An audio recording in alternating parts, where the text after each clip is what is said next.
자, 시작합시다. 자, 콜앱에서 이제 새롭게 그 파일 하나 만들었는데, 그 기존에 사용하던 주피터 파일을 쓸 거면, 기존에 사용하던 주피터 파일을 이제 여기다가 이렇게 업로드를 해서 사용할 수도 있어요.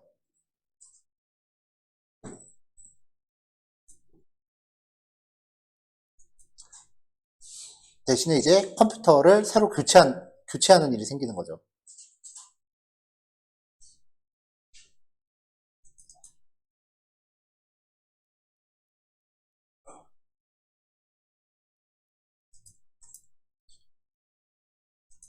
여기서 이제 노트 업로드, 요걸로 해야 되네.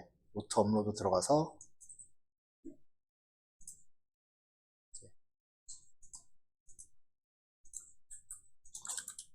내가 컴퓨터에서 작성한 이제 주피터 노트를 업로드해서 쓸 수도 있고 깃허브로부터 가져올 수도 있고요.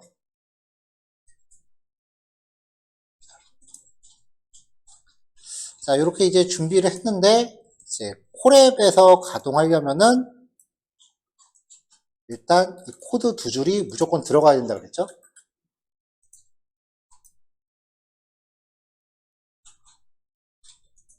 무료 버전은 이게 한꺼번에 여러 개를 못 켜요.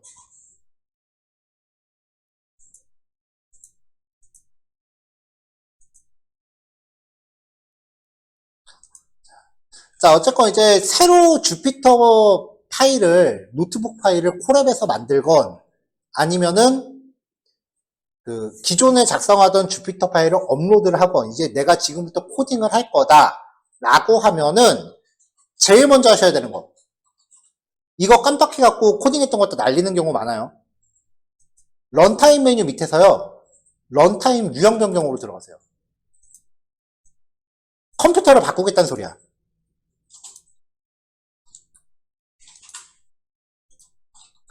자, 기본적으로 CPU를 써요. 지금 여기 활성화되어 있는 게 콜앱이 기본적으로 제공해주는 GPU예요. 근데 TPU는 쓰지 마세요.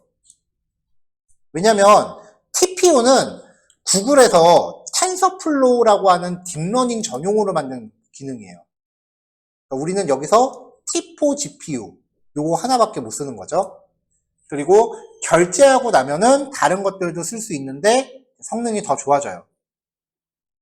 일단 이걸로 바꾸고 나면은 컴퓨터를 통째로 바꾸는 거니까 만약에 초기화 같은 거 패키지 설치 다 해놓고 이거 바꿨다 그럼 처음부터 다시 깔아야 돼.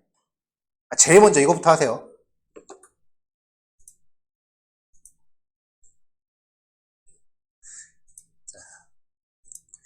자, 이제 런타임 교체했으니까 PIP로 설치하고요.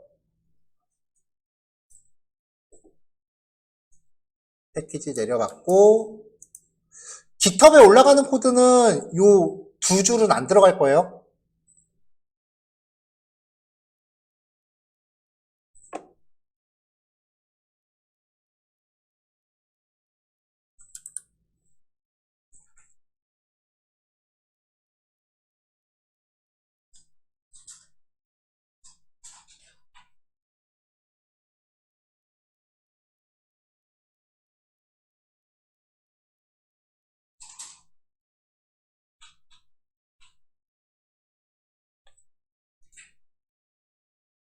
자, 그 다음에 이제 요거 폰트 파일 같은 거를 이제 설치를 해줍니다.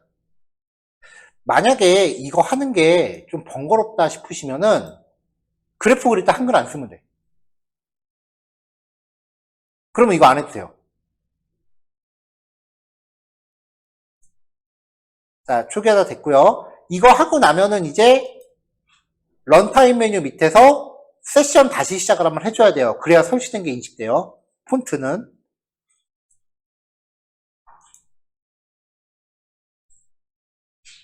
자, 이렇게 해놓고 나서 이제 본 게임 들어가는 거죠. 자, 어제 우리가 배깅 모델에 대해서 봤고 오늘 배깅 하이프 파라미터 튜닝하는 거 보겠다 그랬죠? 일단 분류부터예요. 자, 모듈 코드 갖고 왔고요. 어제 수업 예제상으로 봤을 때 마지막에 분류 모형에서 최적의 성능을 보이는 모델이 로지스틱 레그레이션이었어요. 그래서 얘 클래스를 가져왔고요. 배경 양상부를 가져왔고 랜덤 서치 CV 가져왔어요. 근데 이 로지스틱 레그레이션은 어저께 하이퍼 파라미터를 제가 다 주석으로 막아놓고 실행했을 때 로지스틱이었고 그 하이퍼 파라미터를 다시 활성화시켰더니 모형이 바뀌기는 했어요. 근데 뭐 지금 요 내용에서 중요한 건 아니니까 그냥 로지스틱으로 갈게요.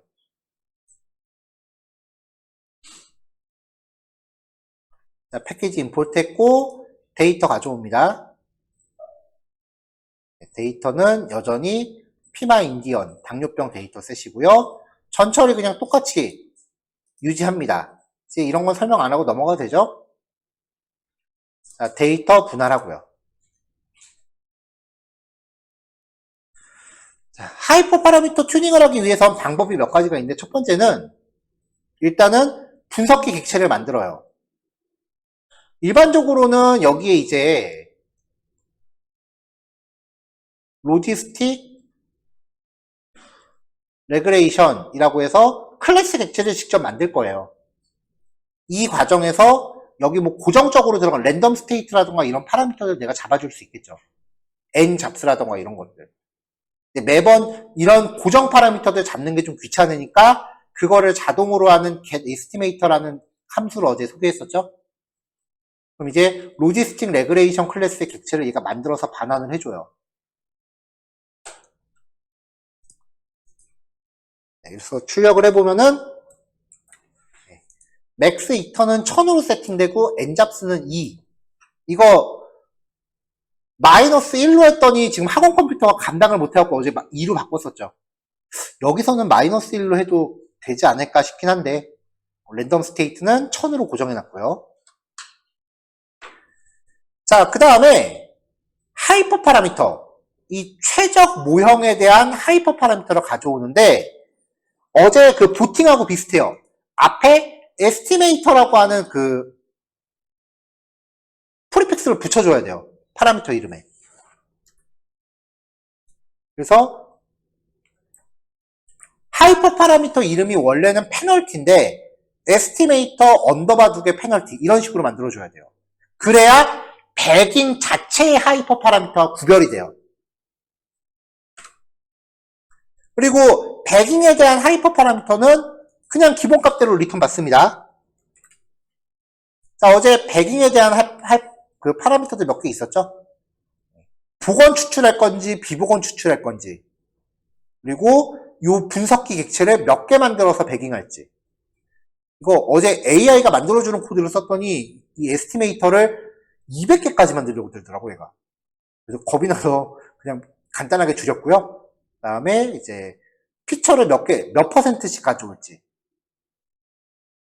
그리고 샘플에 몇 퍼센트씩 가져올지 이렇게 세팅을 했어요. 자, 이 하이퍼 파라미터 두 개를 결합을 시켜요. 그래서 최종적으로 이런 식이 되는 거죠. 앞에 붙어 있는 얘는 로지스틱에 대한 하이퍼 파라미터인 거고 얘는 배깅 자체에 대한 하이퍼 파라미터예요. 이렇게 어제 부팅 같은 경우는 하이퍼 파라미터 더 많았죠. 알고리즘만큼 만들어줬잖아요.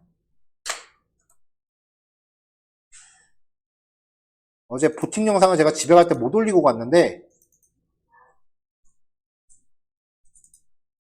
어제 부팅 코드죠. 부팅을 하기 위해서 이렇게 네 가지 모형을 결합해서 쓰겠다라고 하면은 각각의 분류기한테 별칭을 이렇게 잡아주고 이 분류기에 적용하기 위한 하이퍼 파라미터를 구별하기 위해서 이 별칭을 앞에다가 프리픽스로 붙여줬었죠. 그래서 최종 하이퍼 파라미터가 이런 식으로 튜닝이 됐어요. 부팅 자체의 파라미터와 알고리즘별 하이퍼 파라미터가 이렇게 따로 나눠졌었죠. 근데 배깅은 모형을 하나만 갖다 하는 거기 때문에 이렇게 알고리즘별로 바꿔주는 건 아니고 앞에 그냥 에스티메이터 언더바 2개 그렇게 고정값이 들어가는 거예요.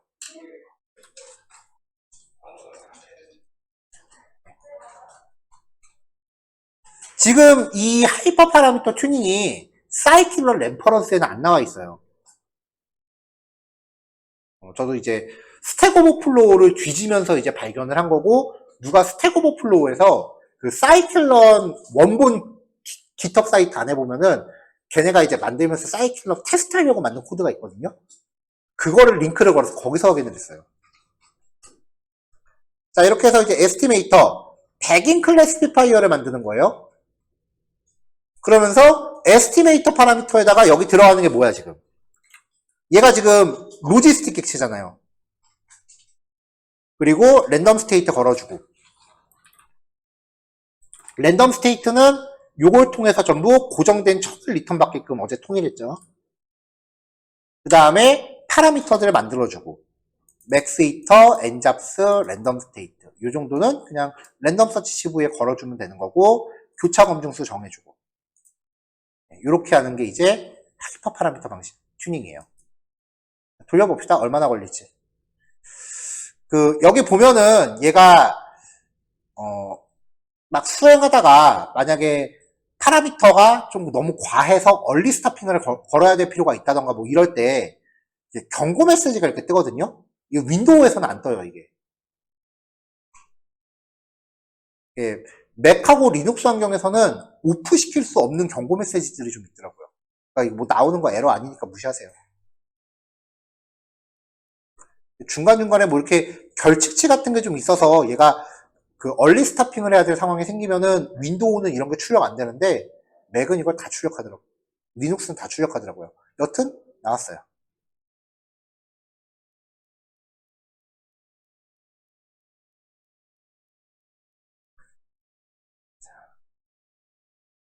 자, 그럼 여기에 보면은 이렇게 그 버튼 같은 걸로 이거 보면 뭐 그래프 같은 거를 좀 그려주기도 할 것 같고, 그 다음에 여기 밑에 보면은 제너레이트 코드 위드 리절트 DF를 활용한 코드 생성, 추천 그래프 보기, 뭐 이런 버튼이 있거든요.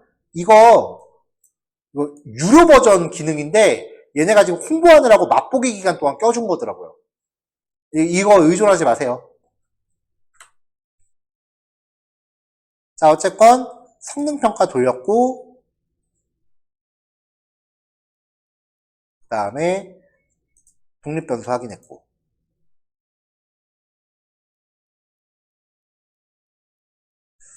자, 그래서 이제 모듈 쪽에 백인 클래시피케이션이라고 하는 기능을 추가를 해놨어요.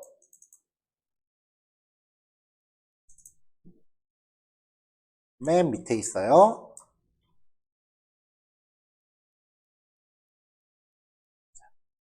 자, 다른 파라미터는 우리가 기존에 쓰던 마이 클래시피케이션이랑 다 똑같은데 다른 항목들 출력할지 여부가 뒤에 쭈루룩 있고요.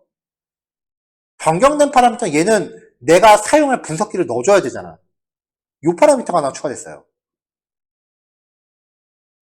그러니까 최적의 모형을 먼저 알아낸 다음에 그 모형 객체를 넣어줘야 되는 거죠. 근데 만약에 모형 객체가 없으면 에스티메이터를 안 주고 다짜고짜 그냥 데이터만 줬다라고 하면은 얘가 내부적으로 마이 클래시피케이션을 돌려서 최종 모형을 갖고 시작하게 했어요. 그리고 로지스틱을 쓰고는 싶은데 로지스틱 분석을 돌려서 결과 객체를 만들자니 그거는 또 시간이 오래 걸려서 싫어. 그래서 타입을 검사해서 전달된 게 클래스면은 얘가 직접 하이퍼 파라미터 받아오고 그리고 객체 받아오게끔. 그러니까 클래스 이름을 전달하면은 객체를 직접 생성하게끔 했고요. 객체를 전달해도 되고 클래스 이름을 줘도 되고 안 줘도 된다. 이제 객체만 전달된 경우에는 이렇게 파라미터를 직접 가져오게끔 한 거죠.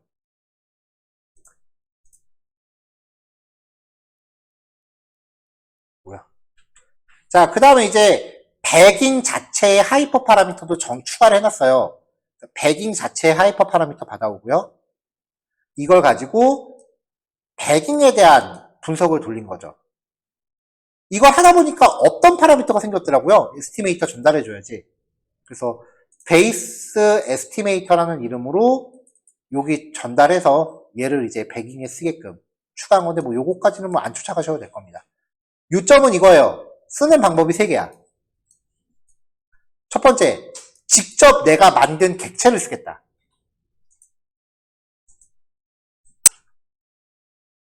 권장하는 거는 이거예요. 왜냐면은 앙상블을 하기 전에 개별 모형의 성능은 확인하고 넘어가는 게 좋으니까.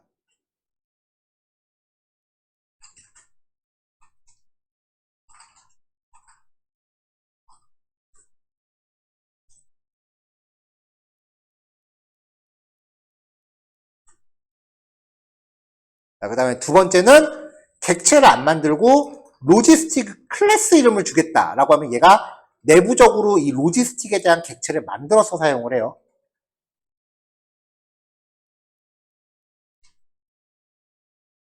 지금 위에서 뭔지 렉이 좀 걸렸네. 그리고 마지막은 객체 따위 안 주고 데이터만 던져주겠다 라고 하면은 여기 미리 돌려놓은 출력 결과가 지금 나오는데 얘가 먼저 모형들을 쭉 찾아요. 그래서 최적의 성능이 나온 모형을 가지고 배깅을 다시 수행하는 거지, 밑에서. 그래서 최고 성능 모델이 뭐다라고 한 다음에 거기에 대한 배깅 결과를 다시 출력해 주는 겁니다. 배깅을 가지고 교차 검증부터 다시 한 거예요. 사용 방법을 3가지 케이스로 만들었습니다. 설명하는 동안 지금 여기 위에서 요 그래프 리포트 출력하는 게 지금 뭔가 렉이 좀 걸렸네요. 여기서 요럴 때는 그냥 세션 다시 시작해서 다시 돌려야지. 자, 뭐 결과를 뭐 다시 확인할 필요는 없고요. 제가 지금 결과를 미리 실행한 거 다 붙여왔으니까 그 GitHub 들어가셔서 이 파일 확인하시고 각자 실습하시면 됩니다.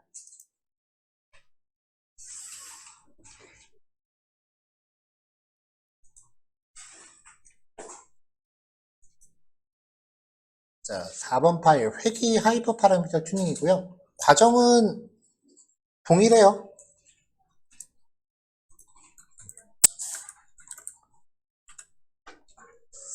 자, 일단은 이제 전 예제에서 디시전 트리 레그레이저가 성능이 가장 괜찮았었기 때문에 이제 얘를 클래스를 직접 가져왔고요. 다음에 배깅 회귀를 위한 배깅 레그레이저, 그리고 하이퍼 파라미터 튜닝 객체 가져왔고요.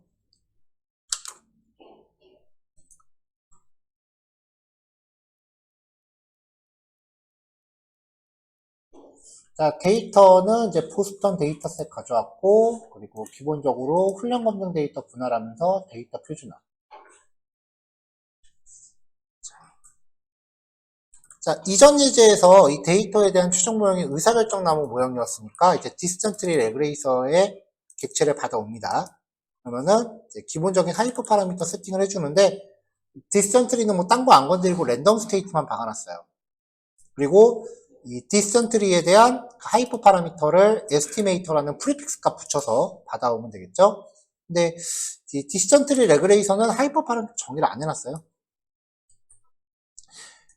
배깅 하이퍼 파라미터는 분류인 경우랑 동일하고요. 이 두 가지를 결합을 시켜요. 근데 원본 파라미터가 없으니까 뭐 이거 여기다 갖다 업데이트 쳐봐야 결국 얘만 남겠죠. 자, 랜덤 서치 CV 걸면서 이제 분류 객체 세팅해주고 랜덤 스테이트 만들어서 이게 지금 분류기예요.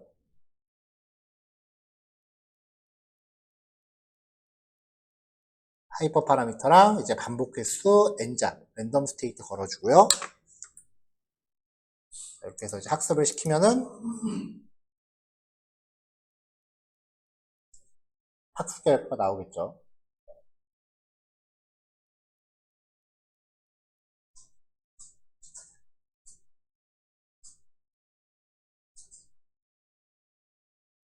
근데 사이클론 자체가 GPU를 사용하는 건 아니기 때문에 드라마틱하게 많이 빨라지진 않아요. 자, 그리고 이제 결과 확인하고요.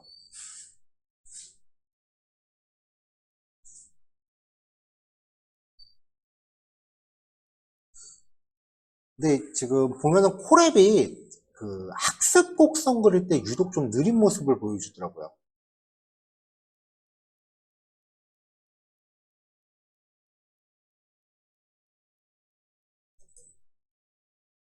지금 중단했고요.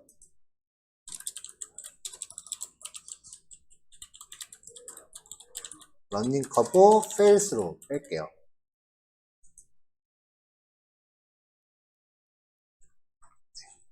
네. 성능평가 자체는 오래 안 걸리는데 시각화 쪽에서 좀 유독 느려 터진 모습을 좀 보여줘요. 독립변수에 대해서 뭐 확인하고 여기까지 뭐 똑같죠. 자, 모듈화 기능도 아까 우리가 했었던 그 분류 쪽이랑 동일하게 했어요. 데이터 받고 그 다음에 어떤 추정기를 쓸지 파라미터 받고 나머지는 이제 그 결과 출력하는 것과 관련된 부분들이니까 그 파라미터 똑같이 다른 함수들이랑 똑같이 유지해 줬고요. 자, 그래서 만약에 분석기가 안 들어오면 여기서도 my regression 돌려서 직접 최적의 분석기를 찾아서 할당해라 라고 했고 그 최적의 분석기 구하도록 했고요. 그리고 분석기가 만약에 클래스 타입으로 들어왔다 라고 하면은 타입 함수를 거쳤을 때 클래스는 데이터 유형이 그냥 타입으로 떨어져요. 이게 그냥 객체가 만들어지지 않은 생 클래스란 뜻이에요. 그래서 클래스로 들어오면은 이 클래스에 대한 하이퍼 파라미터 받아오고 그리고 분석기 객체 직접 만들고 그렇지 않다라는 거는 에스티메이터 파라미터가 객체가 직접 있다는 얘기거든요. 그때는 하이퍼 파라미터만 받아오고 객체의 클래스 이름을 직접 써서 하이퍼 파라미터 받아와서 배깅 파라미터 생성한 다음에 이 원본 파라미터에다가 배깅 파라미터 업데이트 해주고 마이 레그레이션 배깅에 대한 그 회귀 분석을 수행을 하는 거고요. 이 과정에서 이 베이스 에스티메이터라고 해서 이제 파라미터를 전달해 줬는데 이걸 따라가면 아까 이거 얘기 안 했죠? 언더바 ML 쪽에 베이스 에스티메이터를 전달하게끔 수정을 해놨어요. 여기를 또 따라가면은 파라미터를 받는데 이걸 어떨 때 쓰냐면은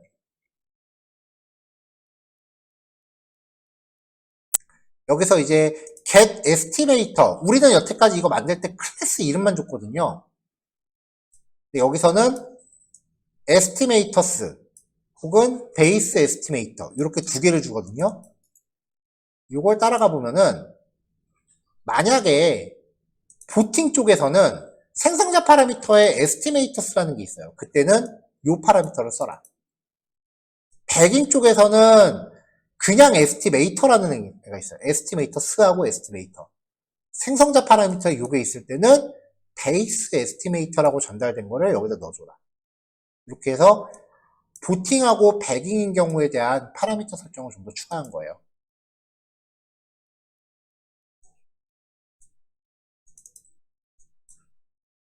자, 아까 그 분류 분석 때는 사용할 수 있는 경우의 수를 다 따져봤는데 여기서는 그냥 한 가지 케이스만 봅시다. 자, 여기서 마지막에 my bagging regression 이라고 하고 xtrain, ytrain, xtest, ytest 전달하면은 디스턴트리에서는 가지치기 안 한대요. 자, 그럼 이제 이렇게 분석 모형 가져오고 여전히 디스턴트리가 성능이 제일 좋네요. 그럼 이 디스턴트리에 대해서 간단하게 성능 분석 해본 거고 이걸 가지고 얘가 디스턴트리를 적용한 배깅으로 교차 검증 다시 수행하고 여기서 가장 좋은 케이스를 뽑아서 이제 확인하는 거죠. 그럼 그냥 디스턴트리를 했을 때는 이제 성능이 결정 개수가 82.7 오차 같은 경우는 RMSE가 3.83이었는데 배깅을 수행했을 때는 일단 학습 속도는 아까보다는 좋아졌는데 여전히 과대적합이긴 해요. 결정 개수 88.4 그다음에 RMSE는 3.14 쭉 개선된 것 같긴 하네요. 쭉 들어오고. 그래서 최종 모형은 이제 배깅이 적용된 디스턴트다.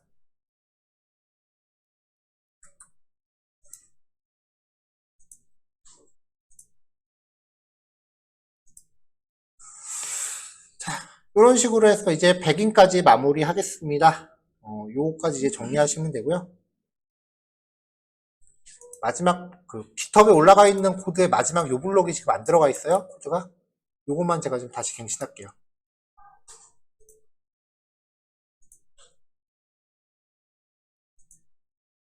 이건 보팅 쪽이고,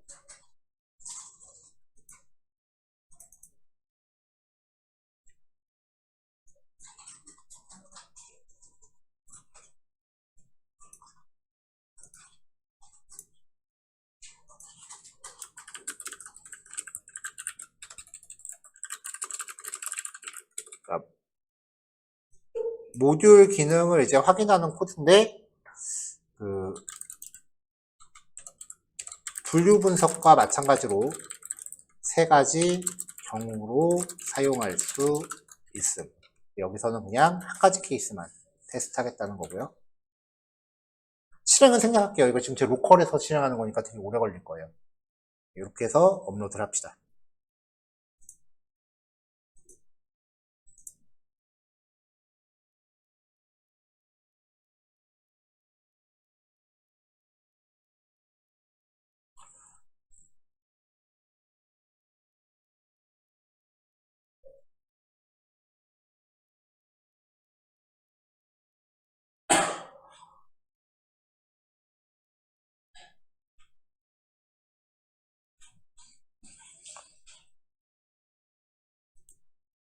네. 오히려 왔다 갔다 하느라고 더 헷갈릴 수도 있어요. 그러니까 나는 이 환경이 좀 적응하기 힘들 것 같다라고 생각이 되시면은 그냥 시간 투자한다고 생각하고 로컬에서 계속 하셔도 되고요. 좀 헷갈리는 거는 적응할 수 있으니까 나는 속도 빠른 게 우선이다라고 생각되시면은 이제 콜앱하고 로컬 환경을 이제 겸해서 쓰셔도 되고요. 그게 아닌 경우에는 사실 아까도 말했어요. 제일 좋은 건 그냥 컴퓨터 새로 사는 거야. 자, 이렇게 해서 이제 백인까지 마무리를 했고요. 일단 식사 다녀오시고 오후에 이거 실습할 시간이 조금 더 필요하긴 하겠네요. 시간 봐서 랜덤 포레스트 기본 코드를 오늘 확인을 하고 넘어갈지 아니면은 내일 그냥 랜덤 포레스트 한꺼번에 할지 그거도 결정을 합시다. 원래 목표가 요번 주에 제가 목표로 하고 있던 진도가 여기까지였거든요. 랜덤 포레스트 하고 그다음에 부스팅 기초까지는 들어가고 이제 좀 특이한 애들을 다음 주에 넘겨서 봐서 이제 머신러닝을 끝내는 거였는데 생각했던 것보다 하루 정도 만약에 오늘 랜덤 포레스트를 안 건드리면은 생각했던 것보다 하루 정도는 조금 더 소요가 될 수 있을 것 같아요. 네. 그래도 지금 우리 시간 되게 많이 여유 있는 상황이니까 큰 상관은 없을 것 같아요. 자, 식사 갑시다. 수고하셨어요.